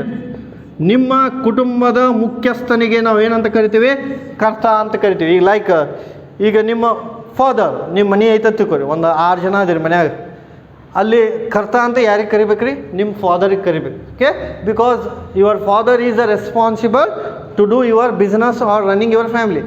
ನಿಮ್ಮ ಫ್ಯಾಮಿಲಿ ನಡೆಸಬೇಕಾದ್ರೆ ಅದಕ್ಕೆ ಮುಖ್ಯ ಕಾರಣ ಯಾರು, ನಿಮ್ಮ ಫಾದರ್ ಇರ್ತಾರೆ, ಅವ್ರಿಗೆ ನಾವು ಏನಂತ ಕರಿತೀವಿ, ಕರ್ತಾ ಅಂತ ಕರಿತೀವಿ. ನಿಮಗೆ ಸಂಬಂಧಪಟ್ಟಂಗೆ. ಹಾಗೆ ಬಿಸ್ನೆಸ್ಗೆ ಸಂಬಂಧಪಟ್ಟಂಗೆ ಯಾರು ಆ ಬಿಸ್ನೆಸ್ ಫ್ಯಾಮಿಲಿ ಹೆಡ್ ಇರ್ತಾರೆ ಅವ್ರಿಗೆ ನಾವೇನಂತ ಕರಿತೀವಿ, ಕರ್ತಾ ಅಂತ ಕರಿತೀವಿ. ಈಗ like Narayana Murthy is a family head of Narayana Murthy foundation. ಇದು ಅರ್ಥ ಆಯ್ತಾ? ಅಂದರೆ ಇಲ್ಲಿ ಯಾವ ವ್ಯಕ್ತಿ ಮುಖ್ಯ ಇರ್ತಾನೆ ಫ್ಯಾಮಿಲಿನ ನಡೆಸಲಿಕ್ಕೆ ಅವಾಗ ನಾವೇನಂತ ಕರಿತೀವಿ, ಕರ್ತಾ ಅಂತ ಕರಿತೀವಿ. ಸೊ ಇದು ಏನ್ರಿ ಜಾಯಿಂಟ್ ಹಿಂದೂ ಫ್ಯಾಮಿಲಿ ಬಿಸ್ನೆಸ್. ಇದ್ರ ಬಗ್ಗೆ ಇನ್ನೊಂದು ಸ್ವಲ್ಪ ಡೀಟೇಲ್ ಆಗಿ ನೋಡೋಣ. ಸೊ ನೋಡಿರಿ ಒಂದು ಫ್ಯಾಮಿಲಿ ಒಳಗೆ 7-8 ಜನರ ಚಿತ್ರ ಕೊಟ್ಟಿರ್ತಾರೆ ಅವರು, ಅಂದರೆ 7-8 ಜನ ಕೂಡಿಕೊಂಡು ಆ ಫ್ಯಾಮಿಲಿನ ನಡೆಸ್ತಿರ್ತಾರೆ ಅಂತ ನಾವಲ್ಲಿ ಹೇಳ್ಬೋದು. Next, here the membership is restricted to the member of a joint family only, no outsider can become the member. This is a very important point.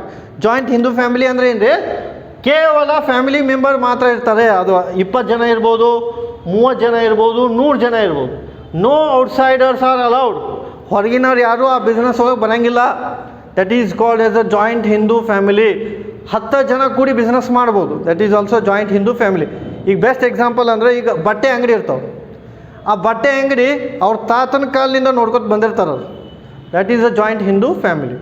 ಅಂದ್ರೆ ಅವ್ರ ಫಾದರು ಅಲ್ಲೇ ಕೂತಿರ್ತಾರೆ ಬಟ್ಟೆ ಅಂಗಡಿಯಾಗ, ಅವ್ರ ತಾತನೂ ಅಲ್ಲೇ ಕೂತಿರ್ತಾರೆ, ಅವ್ರ ಮೊಮ್ಮಗನೂ ಅಲ್ಲೇ ಕೂತಿರ್ತಾರೆ. ಸೊ ಅದು ಏನು ರೀ, ಜಾಯಿಂಟ್ ಹಿಂದೂ ಫ್ಯಾಮಿಲಿ. ನೀವು ನೋಡಿರ್ಬೋದು ನಿಮ್ಮ ಸುತ್ತಮುತ್ತಲ ಬಟ್ಟೆ ಅಂಗಡಿ, ಹೋಟೆಲು ಅವೆಲ್ಲ ಇದ್ರೊಳಗೆ ಬರ್ತಾವೆ, ಜಾಯಿಂಟ್ ಹಿಂದೂ ಫ್ಯಾಮಿಲಿ ಒಳಗೆ ಬರ್ತಾವೆ. ಆಮೇಲೆ ಕರ್ತ has a unlimited liability. This is a very important. ಕರ್ತ ಅಂದರೆ ಯಾರು, ಓನರ್ ಆಫ್ ದ ಬಿಸ್ನೆಸ್. ಆ ವ್ಯವಹಾರದ ಮಾಲೀಕನಿಗೆ ನಾವೇನಂತ ಕರಿತೀವಿ, ಕರ್ತ ಅಂತ ಕರಿತೀವಿ. ಪ್ರಮುಖ ವ್ಯಕ್ತಿ ಅಂದಂಗೆ ಕಾಣದಾಗ ಕರ್ತ ಅಂದರೆ ಏನು ರೀ, ಪ್ರಮುಖ ವ್ಯಕ್ತಿ ಹಾಗೂ ರೆಸ್ಪಾನ್ಸಿಬಲ್ ಪರ್ಸನ್. ಅಂದರೆ ಆ ವ್ಯವಹಾರ ನಡೀಲಿಕ್ಕೆ ಮುಖ್ಯ ಕಾರಣವಾದಂಥ ವ್ಯಕ್ತಿ ಅಂತ.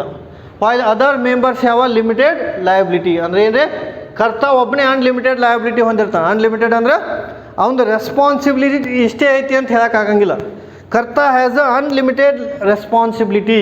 His responsibility is beyond the investment. ಅಂದರೆ ಅವ ಎಷ್ಟು ಇನ್ವೆಸ್ಟ್ ಮಾಡಿರ್ತಾನೆ ಅದಕ್ಕಿಂತಲೂ ಹೆಚ್ಚಿರ್ತೈತೆ ಅವ್ನ ರೆಸ್ಪಾನ್ಸಿಬಿಲಿಟಿ.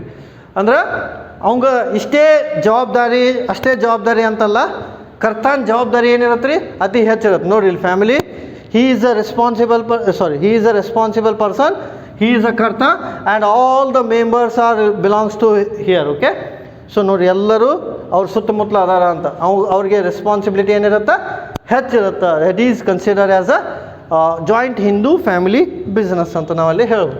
ಆಮೇಲೆ here the share of each member keeps on fluctuating. ಅಂದರೆ ಒಬ್ಬೊಬ್ಬರು ಶೇರ್ ವ್ಯಾಲ್ಯೂ ಕೂಡ ಏನಿರ್ತೈತೆ ರೀ, ಬೇರೆ ಬೇರೆ ಇರುತ್ತೆ. ಅಂದರೆ ಅವ್ರ ರೆಸ್ಪಾನ್ಸಿಬಿಲಿಟಿ ಆಧಾರದ ಮೇಲೆ ಏನಿರುತ್ತೆ ರೀ, ಶೇರ್ ವ್ಯಾಲ್ಯೂವನ್ನು ಚೇಂಜ್ ಮಾಡ್ತಿರ್ತಾರೆ. ಓಕೆ, ಆಮೇಲೆ ನೆಕ್ಸ್ಟ್ ನೋಡ್ರಿ, business continue to exist upon the death of any member of Karta ಅಂತ. ಸೊ ಕರ್ತ ಇರೋ ತನಕನೂ ಆ ವ್ಯವಹಾರವನ್ನು ಅವ್ರು ನೋಡ್ಕೊಂಡು ಹೋಗ್ಬೋದು, ಅಥವಾ ಅವ್ರ ನಂತರ ಯಾರಾದರೂ ಒಬ್ಬರು ಫ್ಯಾಮಿಲಿ ಮೆಂಬರ ನೋಡ್ಕೊಂಡು ಹೋಗ್ಬೋದು ಅಂತ ನಾವಲ್ಲಿ ಹೇಳ್ಬೋದು. So that business is run by any person other than ಕರ್ತ ಮುಗಿದ ಮೇಲೂ ಕೂಡ ಅದನ್ನು ನೋಡ್ಕೊಂಡು ಹೋಗ್ಬೋದು ವ್ಯವಹಾರ. ಇದರ ಉಪಯೋಗ ಏನು ಅಂತ ನೋಡೋದಾದರೆ, what are the advantage of Hindu undivided family?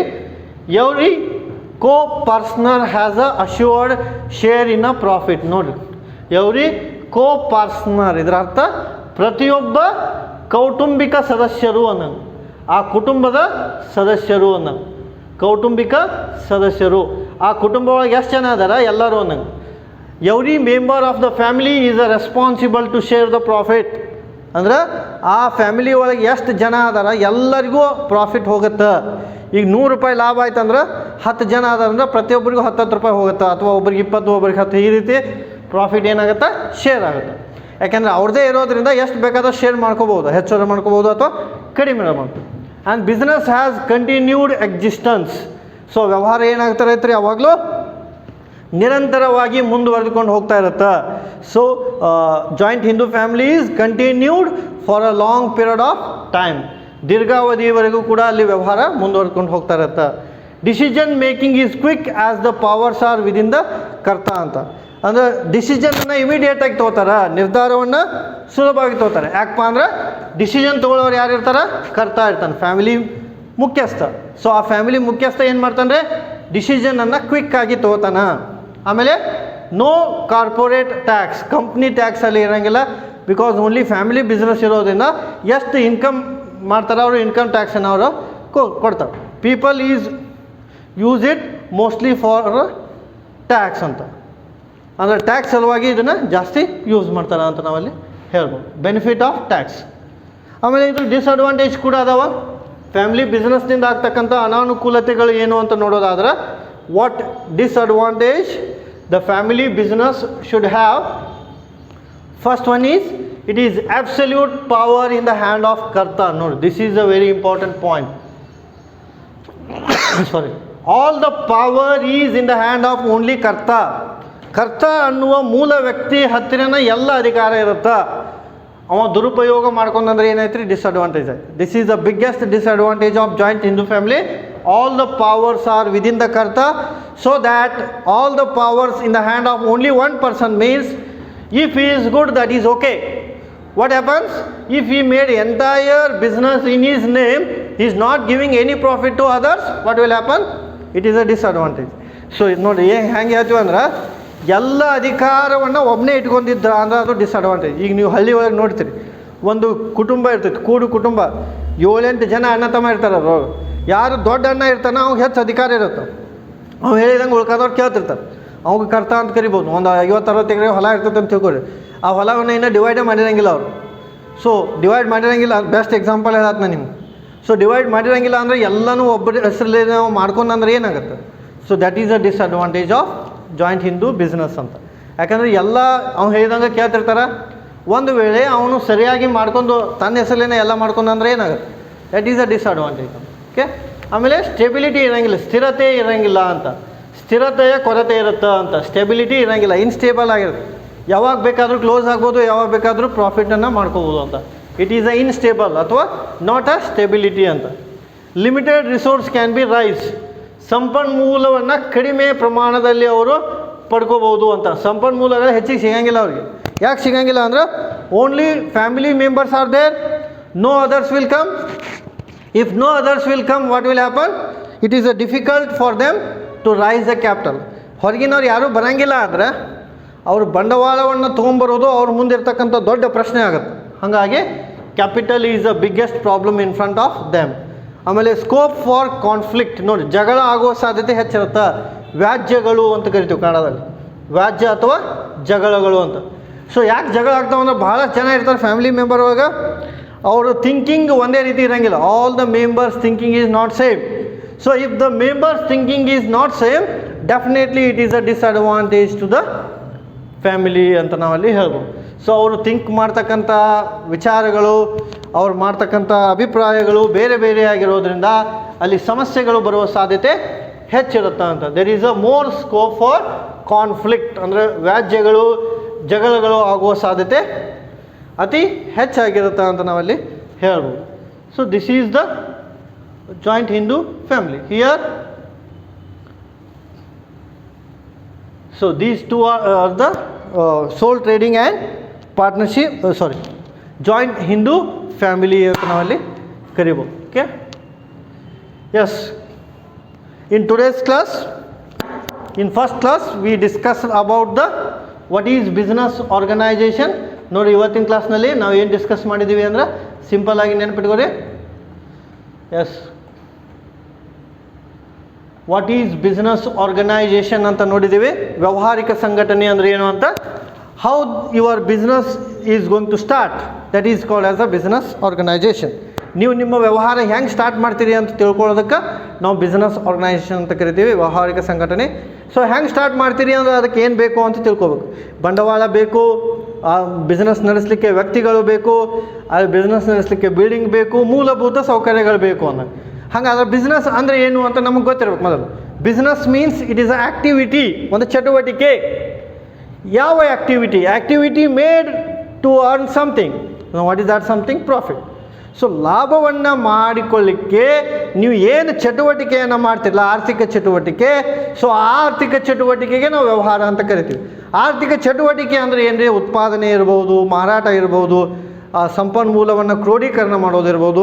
So ಈ ಎಲ್ಲ ಚಟುವಟಿಕೆಗಳನ್ನು ನೀವು ಮಾಡುವ ಉದ್ದೇಶ ಏನಪ್ಪ ಅಂದ್ರೆ ಲಾಭವನ್ನು ಗಳಿಸುವುದು ಅಂತ, ಟು ಅರ್ನ್ ದ ಪ್ರಾಫಿಟ್. ಅದು ಬಿಸ್ನೆಸ್ ಆರ್ಗನೈಜೇಷನ್ ಅಂತ ಕರಿತೀವಿ ನಾವು. ಆಮೇಲೆ ಟೈಪ್ಸ್ ಆಫ್ ಬಿಸ್ನೆಸ್ ಆರ್ಗನೈಜೇಷನ್ ಬಗ್ಗೆ ನೋಡಿದ್ದೀವಿ. ಸೊ ಇವತ್ತಿನ ಕ್ಲಾಸ್ನಲ್ಲಿ ಎರಡೇ ಡಿಸ್ಕಸ್ ಮಾಡಿದ್ದೀವಿ. ಒಂದು ಸೋಲ್ ಪ್ರೊಪ್ರೈಟರ್, ಇನ್ನೊಂದು ಜಾಯಿಂಟ್ ಹಿಂದೂ ಫ್ಯಾಮಿಲಿ. ಏಕ ವ್ಯಕ್ತಿ ಕಂಪ್ನಿ, ಸಂಯುಕ್ತ ಕೌಟುಂಬಿಕ ವ್ಯವಹಾರ, ಪಾಲುದಾರಿಕೆ ಸಂಸ್ಥೆ, ಕೂಡು ಬಂಡವಾಳ ಸಂಸ್ಥೆ, ಅದರಲ್ಲಿ ಖಾಸಗಿ ಕಂಪ್ನಿ ಹಾಗೂ ಸಾರ್ವಜನಿಕ ಕಂಪ್ನಿ ಮತ್ತು ಸಹಕಾರ ಕಂಪ್ನಿಗಳು ಅಂತ. ಸೊ ನಾವು ಸೋಲ್ ಟ್ರೇಡಿಂಗ್ ಬಗ್ಗೆ ಡಿಸ್ಕಸ್ ಮಾಡಿದ್ದೀವಿ. It is very clear.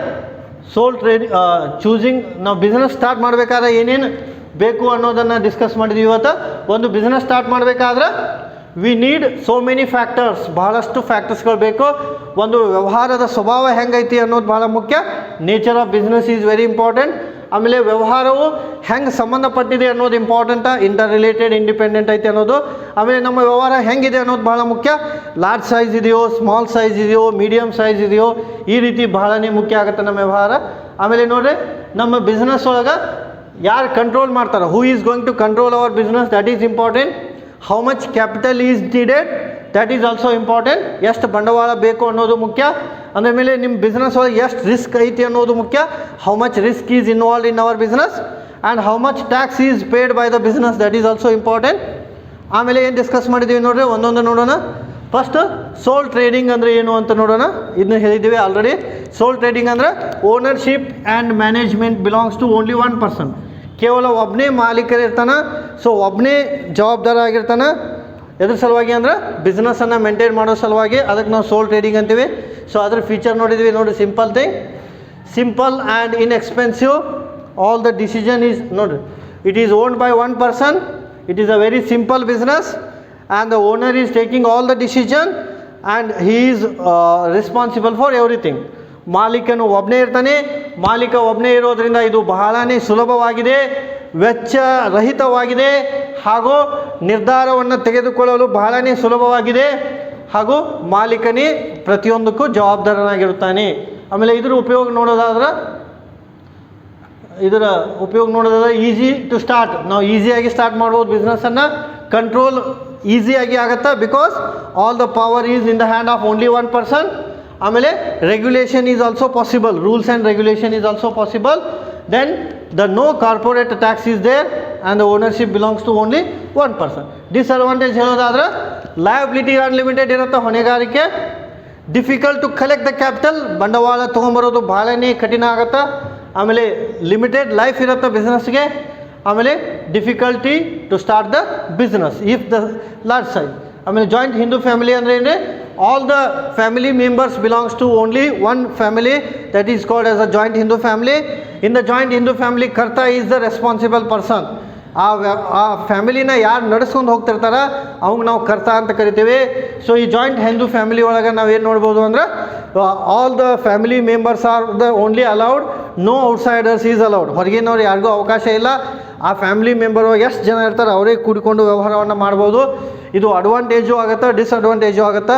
ಹೆಂಗಂದ್ರೆ ಹೊರಗಿನವ್ರು ಯಾರೂ ಬರೋಂಗಿಲ್ಲ, ದಟ್ ಈಸ್ ಅಡ್ವಾಂಟೇಜ್. ಬಟ್ ಅಲ್ಲಿ ಕರ್ತಾಗ ಎಲ್ಲ ಜವಾಬ್ದಾರಿ ಇರೋದ್ರಿಂದ ಅವನು ಒಂದು ವೇಳೆ ಏನಾದರೂ ತಪ್ಪು ಮಾಡಿದ ಅಂದ್ರೆ family problem faced. So this is about today's class. I hope you learned something about business study. Thanks for watching the video. I hope you are joining the best institution in the North Karnataka. So Sai Niketan is always with you for potential for excellence. In search for quality, we are always to search qualitative students. I hope this class or this lecture might be helpful to you. Thanks for watching the video. We'll see you again. Thank you.